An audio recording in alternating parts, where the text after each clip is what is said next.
వాడు సన్నీళ్ళు ఒంటిమి పోసుకుంటాడు, సన్నీళ్ళు పెట్టి గుడ్డ తరుపుకుంటాడు, సన్నీళ్ళు తాగేస్తూ ఉంటాడు, సన్నీళ్ళతో బకెట్ ఉంటే అందులో ఎక్కి కూర్చుంటాడు, లేదా గట్టు మీద సన్నీళ్ళు పోసి దానికి పడుకుని దొరుకుతాడు.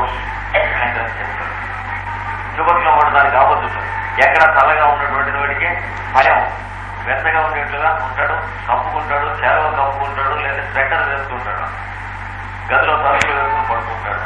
ఈ ఒక్కటే తేడాలో ఒకటికి చుబర్కిల్లో వేయాలి, ఒకటికి ఐడియా వేయాలి. వాడికి ఇది వేసినా పనిచేయదు, వీడికి అది వేసినా పనిచేయదు, గోడ పెట్టినట్లే ఉంటుంది.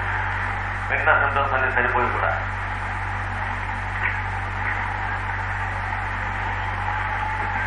అప్రోటైన్ ఎముకల పోగు మనిషి పై చెప్పినట్లే ఉంటుంది. తలకాయ పూర్తిలాగా అయిపోతుంది, క్రమంగా మాంసం అయిపోయి తొక్కలిస్తే ఎక్స్రే ఫోటోలాగా కనిపిస్తుంది. లోపల ఉన్న భాగంలోనే ఎక్స్పోజ్ అయి కనిపిస్తూ ఉంటాయి. ఎముకలు లెక్క పెట్టరు. ప్లస్ కొనాడు అజీర్తి నీళ్ళ విరేచనాలు ప్రమాదకరంగా వెళుతూ ఉంటాయి. అది కట్టిస్తే కొన్నాళ్ళు కాన్స్టిపేషన్ అంటే విరేచన బద్ధకంతో బాధపడుతూ ఉంటాడు. దానికి మందు వేస్తే మళ్ళీ నీళ్ళ విరేచనాలు వెళుతూ ఉంటాయి. వీడు కూడా ట్యూబర్క్యులోసిస్ ఫ్యామిలీకి సంబంధించిన పేషెంట్. అయోడినం ఒకటి, ట్యూబర్క్యులినం ఒకటి, అబ్రోటైనం ఒకటి, ట్యూబర్క్యులినంకి సంబంధించిన పేషెంట్. చిన్నతనంలో ఇలాంటి బాధలతో బాధపడి ఇది నీళ్ళ విరేచనాలు, సమ్మర్ డయేరియా లేదా కలరా లైక్ సింటమ్స్, చాలా మంది క్రిటికల్ సిచ్యువేషన్ వచ్చిందట. మనిషి డెలికేట్ గా పెరిగాట. పెద్దవాడు అయ్యేటప్పటికి ఇవన్నీ తగ్గిపోతాయి. 14-15 సంవత్సరాలు అయ్యేటప్పటికి దీని తాలూకు లక్షణాలు ఏమవుతావు. అప్పుడు వాడికి ఏమవుతాయి? నడు నొప్పులు, కాళ్ళు నొప్పులు, మెడల నొప్పులు, చేతుల నొప్పులు, జాయింట్ల నొప్పులు, పెన్ను పెట్టి రాస్తే వేళ్ళు నొప్పులు, ఇట్లా ఏదైనా పెన్నులు పెట్టి 60 పేజీ రాయలేడు, పెన్ను పెట్టి 2 పేజీల వరకు రాయలేడు. ఎందుకంటే పెన్నులు నొక్కాలి. బాల్ పెన్ కూడా 60 పేజీ శ్రమ పనికిరాదు. పెట్టి ఎత్తలేడు, ఏదైనా పట్టుకోలేడు, గ్రిప్ చేయలేడు, ఎక్కడికి నీరసం అయిపోతుంది. జాయింట్స్ పెయిన్ఫుల్ గా క్రమంగా తయారవుతాయి. అంటే రొమాటిక్ టెండెన్సీ ఎంటర్ అవుతుంది. ఎప్పుడైతే రొమాటిక్ టెండెన్సీ ఎంటర్ అయిందో అంతకు ముందు ఉన్నటువంటి కంప్లీట్ గా రూట్ అవుట్ అయిపోతుంది. విరేచనాలు మొదలైన మనిషి ఒళ్ళు చేస్తాడు. అంతకుముందు యువకుల పోగలే ఉంటాడు. అలాంటిది ఒళ్ళు చేస్తాడు. చేసిన తర్వాత ఈ రకమైనటువంటి జబ్బు క్రమంగా రాను రొమాటిజం ఎక్కువైపోతుంది. ఒక జబ్బు, ఒక లక్షణముల యొక్క సమూహం పూర్తిగా పర్మనెంట్ గా మాయమై ఇంకొక లక్షణముల సమూహం వచ్చేసేయటం. ఇది ఒక ప్రత్యేకమైనటువంటి మొదట్లో వస్తుంది. అంటే అంతకు ముందు ఉన్నటువంటి లక్షణ సముదాయమునకును ఈ తర్వాత వచ్చిన లక్షణ సముదాయమునకు సంబంధం లేదు. పప్పులో కాలు వేసేస్తాం, హోమియోపతి మందు వేసేయడం.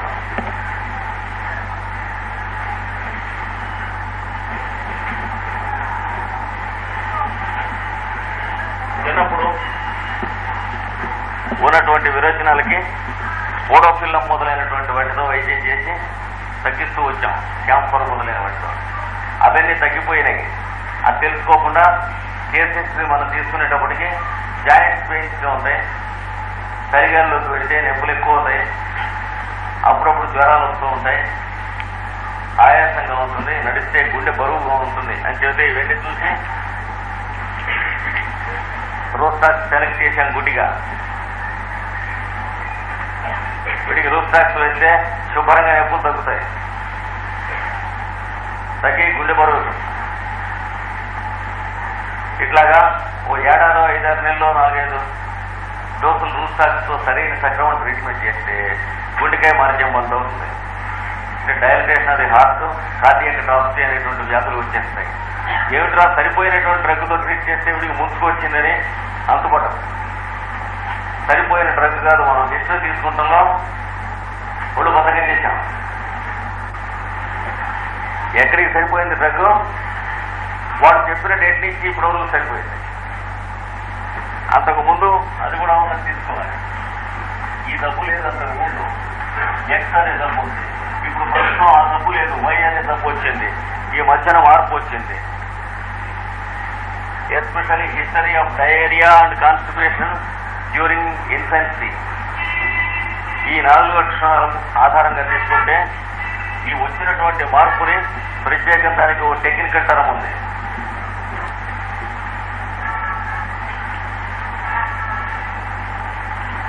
మెటాస్టాసిస్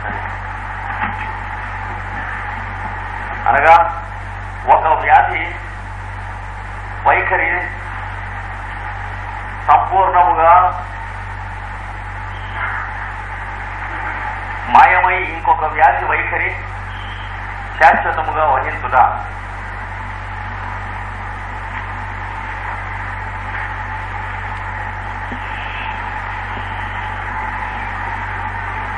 అంటే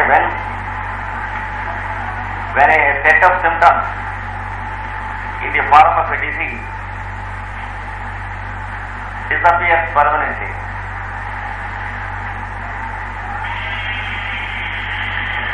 and the whole disease is transformed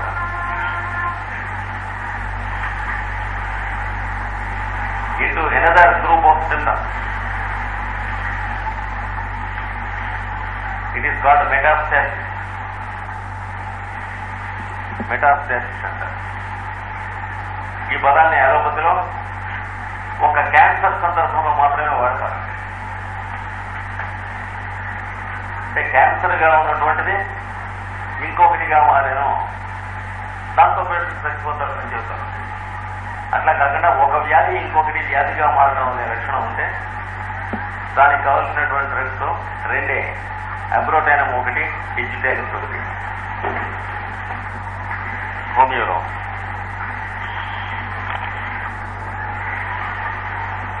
కనుక ఈ హిస్టరీ తీసుకుంటే ఎంత పెద్దవాడికైనా సరే ఆ రొమాటిక్ పెయిన్స్ కి లెక్కలో తీసుకోకుండా రూస్టాక్స్ వేయకుండా అబ్రోటైనం వేస్తాం. వేసేటప్పటికి వాడికి రొమాటిక్ పెయిన్స్ క్రమంగా రిసీడ్ అవడం మొదలెట్టి చిన్నప్పుడు ఉన్నటువంటి నీళ్ళ వేషణాలు అవన్నీ మళ్ళీ రీఅపియర్ అవుతాయి. అంటే రీట్రేస్ అవుతుంది కేసు,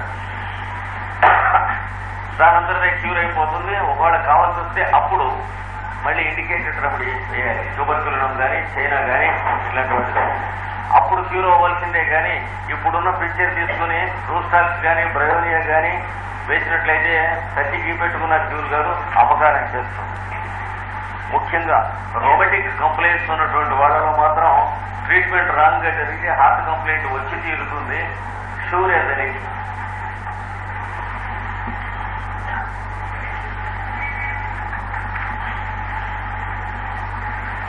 కనుక ఇవన్నీ సల్ఫర్తో గుర్తుపెట్టుకోవాల్సినటువంటి డ్రగ్స్. ఇంకా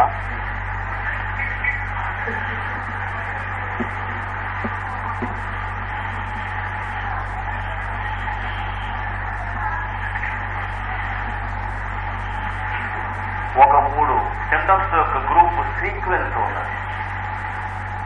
కొంచెం అడ్వాన్స్ అవుతూ ఉన్నప్పుడు సల్ఫర్ పేషెంట్ ఈ సీక్వెన్స్ వస్తుంది. ఈ సీక్వెన్స్ మొత్తం గుర్తుంచుకోవాలి. ఒక్క సిమ్టమ్ కాకుండా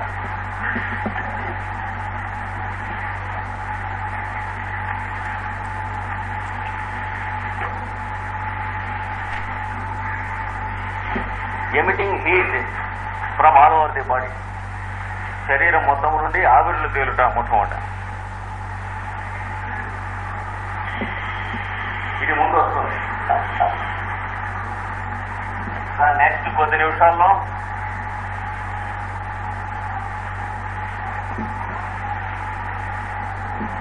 స్వెట్ ఆన్ ది ఫేస్, మొగం అంతా చెమట పోస్తుంది. Next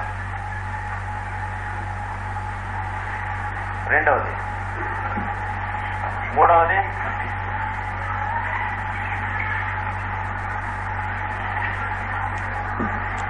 palpitation of the heart, గుండె దడ చెమట పోయడం అయ్యాక. సీక్వెన్స్ అని చెప్పాను, జాగ్రత్త గుర్తుంచుకోండి. ఇది ఒకదాని తర్వాత ఒకటి ఇదే క్రమంలో వస్తాయి. That means A case that wanted sulfur for a very long time, but that is being deteriorated. Now it is almost high time. అలాంటి కేసు ఏ తప్పు ఉన్నా సరే, లివర్ తప్పు ఉంటే లివర్ తప్పున్న వాడికి వస్తాయి, గుండె తప్పున్నా వాడికి గుండె తప్పు పేషెంట్ అంటాం, లంగ్స్ సింటమ్స్తో ఇది వస్తే లంగ్ లిస్టు పాడైతే లంగ్స్ పేషెంట్ అంటాం. కనుక లంగా గుండె మొదలైనది కాదు, వాడికి కావాల్సింది సల్ఫరు. గత 15 సంవత్సరాల నుంచి పడలేదు, మిగతా అన్ని ఇస్తున్నాం. మైసిన్ ట్రీట్మెంట్స్ అయిపోయినాయి, మంచి ఫుడ్ ఇమ్మన్నారు, 2 గంటలకు ఒక మాట పాలు తీసుకోండి, అందులో రాయి తీసుకోండి, ప్రోటీన్స్ తీసుకోండి, విటమిన్స్ తీసుకోండి, మల్టీవిటమిన్ టాబ్లెట్స్ తీసుకోండి, మిక్చర్ తీసుకోండి. సాయంత్రం దాకా గంటకి తీసుకునేటువంటి ఆహారంలో విటమిన్స్ మొదలైనటువంటివి ఉన్నాయి. మనిషి పాపం ఫిజికల్ గా టిష్యూస్ మాత్రం పంచెల్ని తయారవుతారు. డబ్బు తగ్గలేదు, మనిషికి నీరసం తగ్గలేదు, బలం రాలేదు. ఒక్కొక్కప్పుడు మనిషి లావైన తర్వాత గుండెకి తగ్గిపోతాడు, హార్ట్ అటాక్. అంటే ఏం చేస్తున్నాం మనం? ఫిజికల్ గా బూస్టింగ్ కొడుతున్నాం. ఇది 5 year ప్లాన్ పెట్టాం మనిషి, కానీ ఎక్కడ తినేసేవాడు అక్కడ మధ్యలో దిగుమతి చేస్తూ ఉంటారు. ఇంకా నేషనల్ గా ప్రోగ్రెస్ రాదు, మనిషి ఆగిపోతాడు. ఎన్ని ఇయర్స్ ప్లాన్ పెడితే ఏం లాభం? కన్నా ఉన్నప్పుడు నేతిగారులు పెట్టండి అంటారు. ఆయుర్వేదంలో అయితే వాళ్ళు ఏం చేస్తారు? సీతామకర ధ్వజం మొదలైనవి ఇచ్చి నేతిగారులు పెట్టండి, వెన్న పెట్టండి, మజ్జిగ పెట్టండి అంటే లోపలంతా ఎనిమిది తాగుతూ ఉంటారు. మనిషి లావుతూ ఉంటాడు. విటమిన్స్ తింటే ఏమవుతాయి? టిష్యూస్ పెరుగుతాయి. కానీ వీడు పెరగరు, టిష్యూస్ వీడికి అగెన్స్ట్ గా చేస్తూ ఉంటాయి, యాంటీనేషనల్ గా బాడీలో. ఇది జరిగేది. అందుకనే టీబీ ట్రీట్మెంట్ జరిగిన తర్వాత మనిషి శుభ్రంగా లావయ్యి ఈ మాన్యూర్స్ అండ్ ఫర్టిలైజర్స్ వేస్తే పెరిగినటువంటి కూరగాయలాగా నవనవనవనాడుతూ తయారవుతారు. మరి లద్దెల్లే తయారవుతాడు మనిషి. అలా అయిపోయి గుండె అయిపోవడం, మళ్ళీ అక్కడికి సన్నబడిపోయి పడిపోవడం ఏదో ఒకటి అవుతుంది. పాపం ఇవి చూసుకుని బతుకుతూ ఉంటాడు, కానీ కూలీలతో మోయించుకుంటూ ఉండాలి. రిక్షా మీదో ఆటో మీదో ఈ శరీరంలో ఉన్నటువంటి ఇన్ని కిలోల మాంసమును మోపించుకుంటూ ఉండవాలి. అందుకంటే చేసి మాంసం వాడిది కాదు, తెలుస్తూనే ఉంటుంది.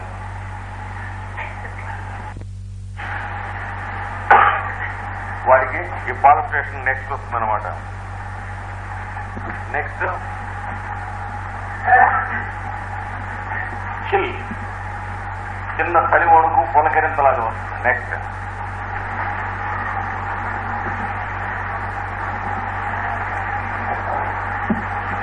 ఒకటి, 2, 3, 4 ఈ 4 సింటమ్స్ ఇదే కాంబినేషన్, ఇదే వరుసలో వస్తాయి. అంటే అర్థమే వీడు 3 మయాజమ్స్ లో ఏదో ఒక మయాజం కిందికి, ముఖ్యంగా సోరిక్ మయాజం సంబంధించిన ఫ్యామిలీలో పుట్టి పెరిగిన వాడు. చిన్నప్పటి నుంచి వ్యాధి క్రమంగా పెరుగుతూ ఉన్నది. ఏ అవయవం మీద పెరుగుతున్నదో ఆ వ్యాధికి ట్రీట్మెంట్ మనం చేస్తున్నాము. అది ఆ అవయవానికి చెప్పులు ప్రకారాలు మాటలలాగా జరుగుతుంది. కళాయి పెట్టినట్టు మాటలు వేసినట్టు పులుపు పోస్తే జీలం పట్టేస్తుంది. కళాయి చిన్నగా లేదు, జరిగి క్రమంగా ఎక్కువైపోతుంది.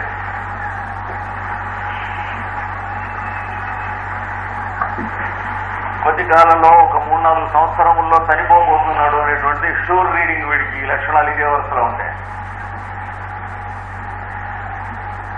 ఈ లక్షణాలు ఉన్నటువంటి వాడికి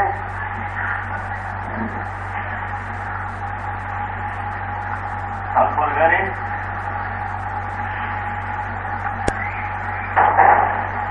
చైనా కానీ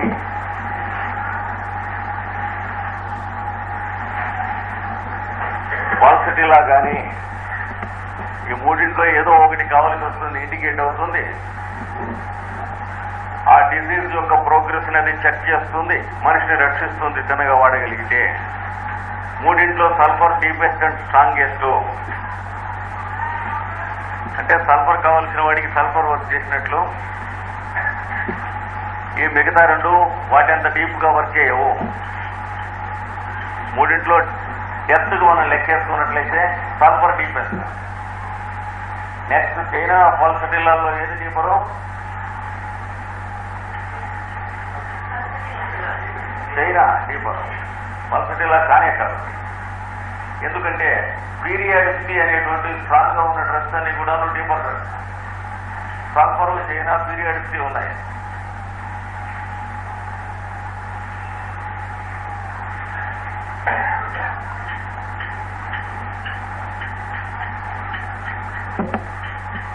అడ్వాన్స్డ్ స్టడీలో మీకు తెలిసి ఇంకొక పాయింట్ ఏంటంటే ఏ డ్రగ్ తాలూకు మెటీరియల్ ఆ డ్రగ్ ఉండగా మిగతా డ్రగ్స్ అన్నిటికీ సంబంధించినటువంటి సిమ్టమ్ ఏదన్నా ఒక డ్రగ్ ఉండదంటే అది మిగతా డ్రగ్స్ కంటే చాలా డీపర్ తెలుసుకోవాలి. ఇందాక చెప్పిన సల్ఫర్ ఉన్న 3 సిమ్టమ్స్ లాగా అలాగే పీరియాడిసిటీ కూడా అలాంటిదే. అంటే ఏ డ్రగ్ ఉన్నటువంటి జబ్బు లేదు సరే అదే టైంలో ఇంటర్వల్లో మళ్ళీ మళ్ళీ రిపీట్ అవుతూ ఉంటారు, పీరియాడిసిటీ అంటారు. కనుక పీరియాడిసిటీ అనేది ఒక సిమ్టమైన ప్రత్యేకం ఒక డ్రగ్ తాలూకు సిమ్టమ్ మాత్రమే కాక మిగతా డ్రగ్గులకు వచ్చేటువంటి జబ్బులు అన్నిటికీ సంబంధించిన సిమ్టమ్. అంచేత China one of the deepest drugs. మామూలుగా చైనా చాలా సామాన్య అనాలిసిస్ ఉంటుంది. పల్సటిల్లా కన్నా చాలా డీపర్ చైనా. మీరు ఆర్గనాన్ మధ్యలో చదివితే తెలుస్తుంది. హ్యానిమల్ రాసినటువంటి ఆర్గనాను హోమియో సైన్స్ అంటే సిద్ధాంత భాగం. అందులో ట్రీట్మెంట్ గురించి డిస్కస్ చేస్తూ అసలు డ్రగ్గుల గురించి చెప్పనే లేదు ఎక్కడ, మెడిసిన్స్ గురించి. కానీ 2 డ్రగ్స్, ఆ 3 డ్రగ్స్ మెన్షన్ చేసేయడంలో ఆ 3 డ్రగ్స్ లో చైనా ఒకటి. ఏమన్నాడు? ఏ డ్రగ్ తో ట్రీట్ చేస్తున్నటువంటి జబ్బు అయినా సరే మళ్ళా పీరియాడిసిటీ చూపిస్తూ ఉన్నట్లయితే ఆ డ్రగ్ వేస్తే తగ్గదు. ఆ డ్రగ్ తాలూకు యాంటీ క్రోనిక్ వేసిన, క్రానిక్ డ్రగ్ వేసినా ఒకప్పుడు తగ్గదు. తగ్గనప్పుడు ఏం చేయాలి? చైనా వెరీ హై డోస్ ఒక డోస్ వేడి కంట్రోల్ చేసి పడేస్తుంది అని ఆర్గనాన్లో చెప్పాడు.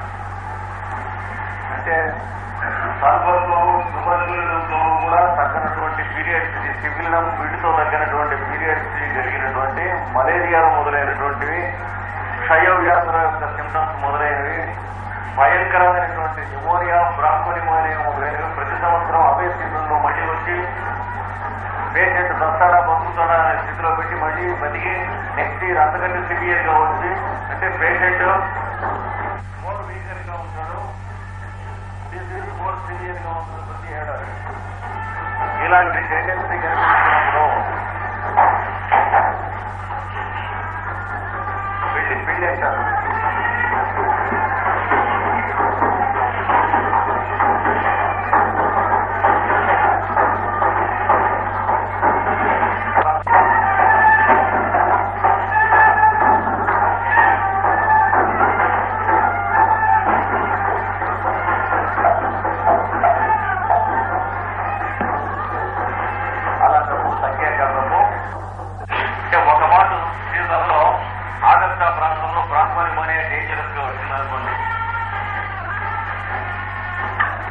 టీబీ, ట్యూబర్కులర్ భయాసం ఉన్నటువంటి ఫ్యామిలీలో ఉన్న పేషెంట్ వాళ్ళకే న్యూమోనియా కానీ బ్రాంకోనిమోనియా కానీ వస్తాయి, మిగతా వాళ్ళకి రావు.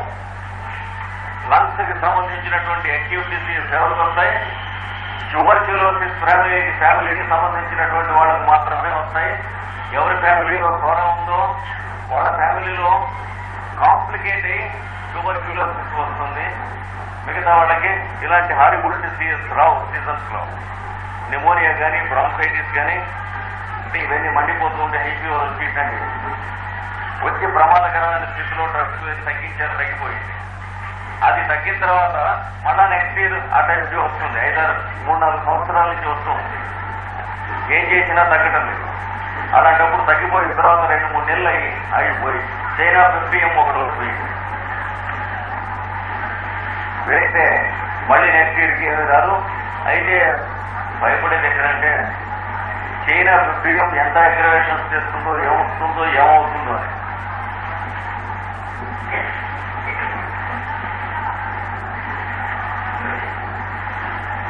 మీకు అనుభవం మీకు తెలియదు ఏంటంటే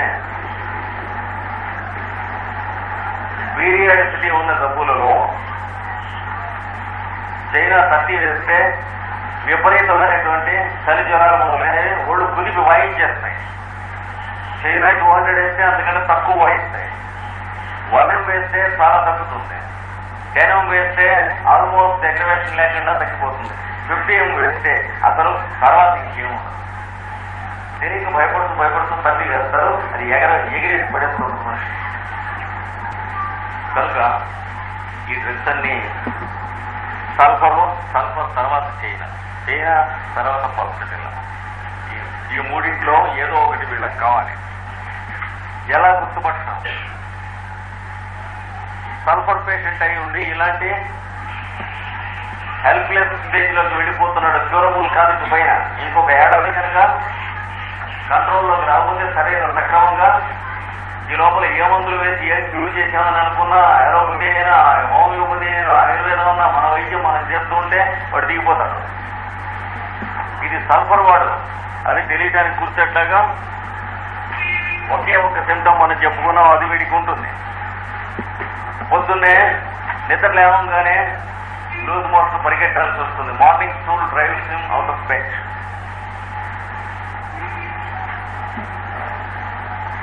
అంటే వీడు సల్ఫర్ పేషెంట్, ఇంకో 1-2 ఏళ్ళలో చచ్చిపోబోతున్నాడు. ఇప్పుడు ట్రీట్మెంట్ చేయాలి. సల్ఫర్ ఎంత వేయాలి? 30 దాటి వేస్తే చచ్చిపోతాడు ఈ స్టేజ్లో. అంటే ఈ సిమ్టమ్స్ వచ్చాక అందుకని ముందు 30 వేయాలి. వేస్తే మనిషి ఇంప్రూవ్ అవుతాడు. ఒకే రోజు 2-3 నెలలు పనిచేస్తుంది. ఆ పడి సల్ఫర్ 200 వేయాలి. ఓ ఏడాది ఇంప్రూవ్ అవుతాడు ఆ 2వ రోజులో. ఇండికేట్ అయితే సల్ఫర్ అలా పనిచేస్తుంది.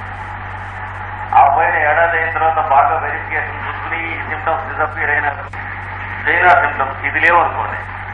ఇవి లేనప్పుడు ఇవన్నీ ఉంటాయి. ఇవన్నీ ఉండి మార్నింగ్ కాకుండా రాత్రి 12 గంటలకి లూజ్ మోషన్ అవుతుంది. ఆ హ్యాబిట్ ఉన్నటువంటి వాడైతే చైనా 50M వేయండి. చైనా 30 వేయక్కర్లే. సల్ఫర్ ఇండికేట్ అయిన కేసుల్లో కేసు అడ్వాన్స్ అయిపోతే సల్ఫర్ హై పొటెన్సీస్ వేయకూడదు. కానీ చైనా ఇండికేట్ అయినటువంటి అడ్వాన్స్డ్ కేసుల్లో చైనా హై వేయొచ్చు. ఏం చేత సల్ఫర్ హై వేసిన కొద్దీ పేషెంట్ యొక్క టిష్యూస్ ని డీపర్ గా తవ్విపోతుంది. వాడి కంప్లైంట్ కనుక హార్ట్ లో కానీ లంగ్ లో కానీ ఉన్నట్లయితే డీపర్ గా తవ్విపోతే చనిపోతాడు. అందుకని 30 దాటి వేయకూడదు. సల్ఫర్ బాగా ఇండికేట్ అయిన అడ్వాన్స్డ్ కేసుల్లో 30 దాటి వేస్తే ఈ వేసిన డ్రగ్ వల్ల 2-3 నెలల్లో చనిపోతారు పేషెంట్. హార్ట్ లో ఉన్న టిష్యూస్ ని డీపర్ గా తగ్గితే ఏమవుతుంది? Patient life very danger. Sulphur ఒకటి, ఫాస్ఫరస్ ఒకటి, ఆర్సెనిక్ ఆల్కహాల్ ఒకటి ఇవి వేయకూడదు. అంటే ఒక 30 దాటి వేయకూడదు బాగా అడ్వాన్స్ అయిన కేసుల్లో. ఈ సిమ్టమ్స్ ఉన్నవాళ్ళు అడ్వాన్స్ అయినట్లే లెక్క. అలాగే పల్సటిల్లా వాడైతే ఎలా తెలుస్తుంది? ఈ 2 కాదు. పల్సటిల్లా వాడికి కొంచెం వీపింగ్ మూడ్ ప్రామినెంట్ గా ఉంటుంది. మగైనా ఆడైనా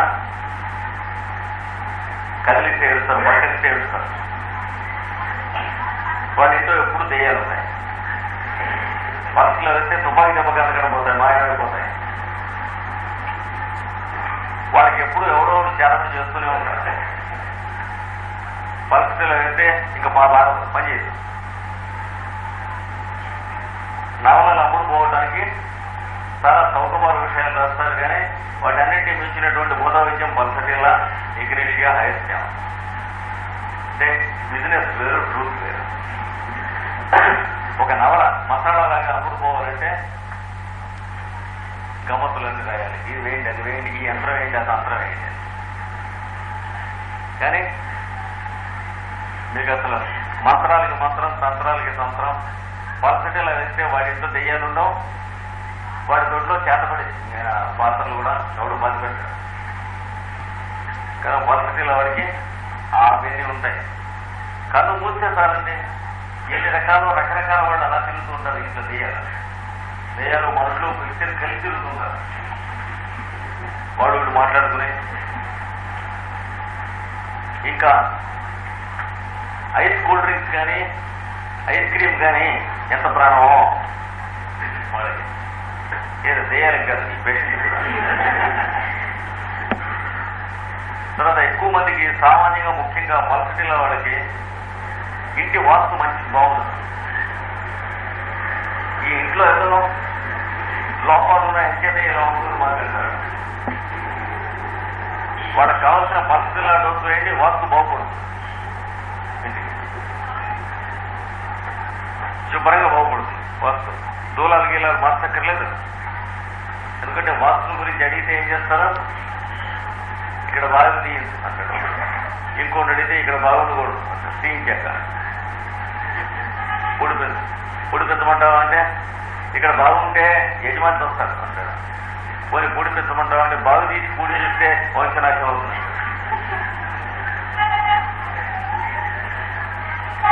ఇల్లు కట్టినటువంటి కూడా బావిలో దొరకాలి, అదొకటే సొల్యూషన్, సింప్లెస్ట్ సొల్యూషన్.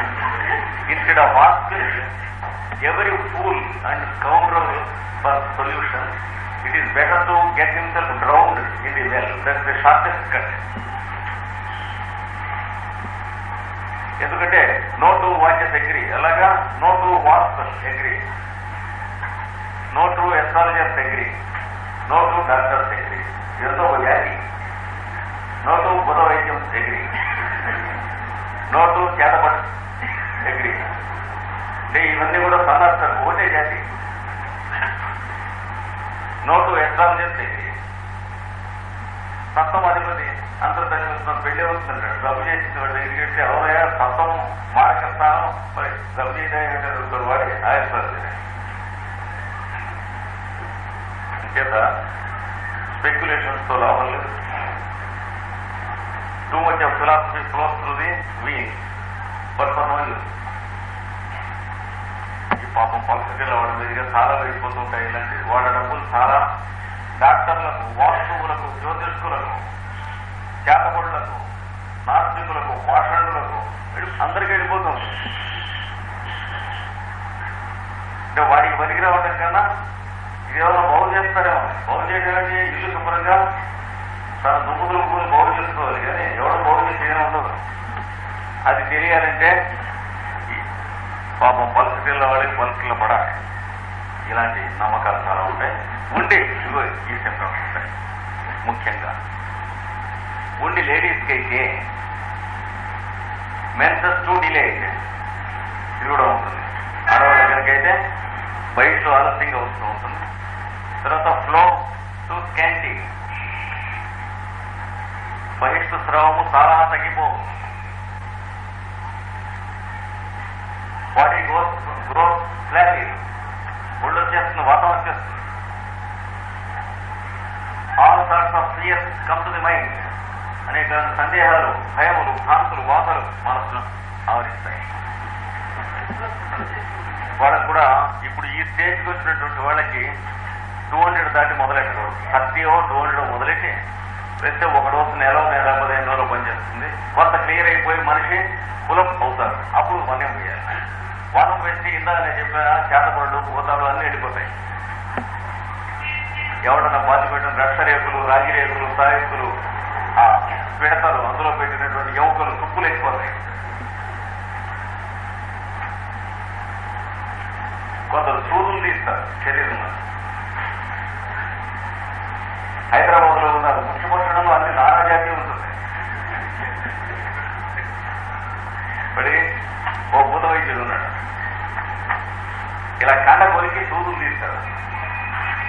అంటే అక్కడ మీ పేర పని పెట్టినారు అనమాట. పళ్ళలో పెట్టుకుంటాడు. సరే అక్కడి నుంచి మన ఒంట్లో వాళ్ళకి వస్తాయి సూదులు, తల్లివాళ్ళు లెక్క, అడిగేవాళ్ళు లెక్కని. అది వీళ్ళు చదువుకున్న వాళ్ళు కూడా తీసుకుంటున్నారు సూదులు. చదివేవాళ్ళు అంటే సామాన్యం కాదు, ఐఏఎస్లు, మినిస్టర్లు, ఎమ్మెల్యేలు, అంటే ప్రజలందరినీ టోపీ వేసి మోసం చేసి పరిపాలించేటువంటి వాళ్ళు కూడా వీళ్ళ దగ్గర పదార్థాలు కాళ్ళ కింద. Lack of common sense produces అంటే ఏముంది ప్రాణభీతి పెడితే చూపులు కాదు దపనాలు కూడా తీస్తాడు, తీరిస్తే ఏమైనా రోకళ్ళు తీస్తాడు. మన తీరికలో మనం ఎంత పిచ్చుకుండా కొడుకో దాని మీద ఆధారపడి ఉంటుంది వాడు తీసే వస్తువు సైజు. పాపం ఒక ఆయనకి తీస్తే 600 రూపాయలు రేటు పెట్టాడు ఐఏఎస్ ఆఫీసర్ గారికి. పెడితే ఆ ఆఫీసర్ గారు గుర్తొప్పు గారు తీసుకుని 600 ఇవ్వస్తా చెక్ ఇచ్చాడు. చెక్ ఇచ్చేటప్పటికి అది తీసినటువంటి వాడు కొండపోయేవాడు. వాడు ఉట్టి గోచి మాత్రం పెట్టుకుని కౌపీనం మనిషి మీడికి చేయలేదు, ఉదాహరణ బాణం వేసుకుని వెళ్ళి ఆ చెక్ ఎత్తిచ్చాడు. వాడు గర్భం వచ్చింది, చెక్ ఎత్తుకొచ్చాడు వీడు. నీకు ఎక్కడిరా గాడిదే చెక్ అని అడిగాడు. మా శిష్యుడు బలానా సోన్సో ఐఏఎస్ ఆఫీసర్ ఇచ్చారని చెప్పాడు. వెంటనే సోన్సో ఐఏఎస్ ఆఫీసర్ గారు ఫోన్ చేసి ఇట్లా మీరు గురువు అంటున్నాడు, ఎవరు గోచి పెట్టుకుని వచ్చాడు, చెక్క పట్టుకొచ్చాడు, మీరు ఇచ్చారా